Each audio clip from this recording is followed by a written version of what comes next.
বৃহস্পতিবার ফের রক্তাক্ত সংঘর্ষে উত্তপ্ত হয়ে উঠল মোথাবাড়ি বিধানসভা এলাকার কালিয়াচক ১ নম্বর গ্রাম পঞ্চায়েতের রাজনগর মডেল এলাকা।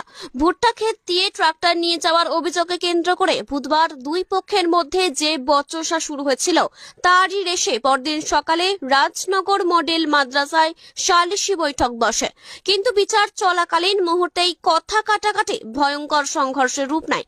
স্থানীয় সূত্রে জানা গিয়েছে, কিছুক্ষণের মধ্যেই লাঠি, লোহার রড ও ধারালো হাসুয়া নিয়ে একে অপরের উপর ঝাঁপিয়ে পড়ে দুই পক্ষ।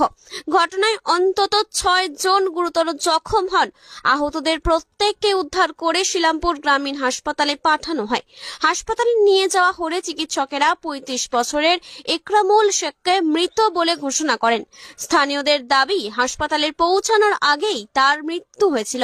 বাকিদের শিলামপুর গ্রামীণ হাসপাতাল হয়ে মালদা মেডিকেল কলেজে স্থানান্তরিত করা হয়েছে। আহতদের মধ্যে দুজনের অবস্থা আশঙ্কাজনক।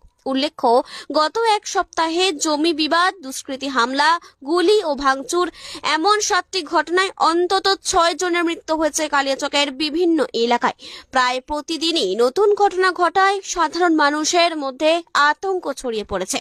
ঘটনার খবর পেয়ে এসডিপিও ফয়সাল রাজার নেতৃত্বে কালিয়াচক ও মোথাবাড়ি থানার বিশাল পুলিশ বাহিনী এলাকায় মোতায়েন করা হয়। পুরো ঘটনার তদন্ত শুরু করেছে পুলিশ। একটা জমিতে ট্রাক্টর নিয়ে ঝামেলা হয়েছিল, আজকে সেটা মীমাংসা করতে বসেছিল। মীমাংসা পরে এরকম ঝামেলা হলো। হ্যাঁ, আমার ভাসুরকে মেরেছে। আমাদের মানে যা ছিল ফ্যামিলিতে সবটাকে মেরেছে।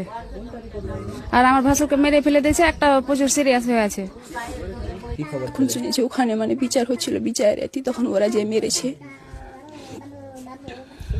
স্বামী কি করতো, কি কাজ?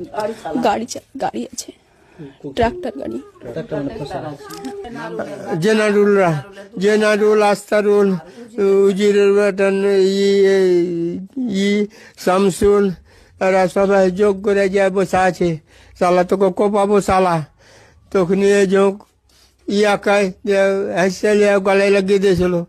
যে যোগ কোপাবে তিনি ভয়ে কিছুখানি তিনি দু একজনে যে ছুটিয়ে দিয়েছিল। ছুটিয়ে দিয়ে বাড়ি চলে এসেছিল, এখানে বিচার বসেছিল। আপনার যাকে মেরেছে নাম কি? হ্যাঁ, যাকে মেরেছে ওনার নাম কি? যাকে মেরেছে রেজাউল, বাদশু আর একরামুলটা ভাতিজা, বাদশাটা বেটা। ঘটনা চুয়ারে কাজে ছিল আর দাওরের সাথে জমি নিয়ে দাওরকে ওরাই আরো মেরেছে। ওই যে জেনারুলের ছেলে,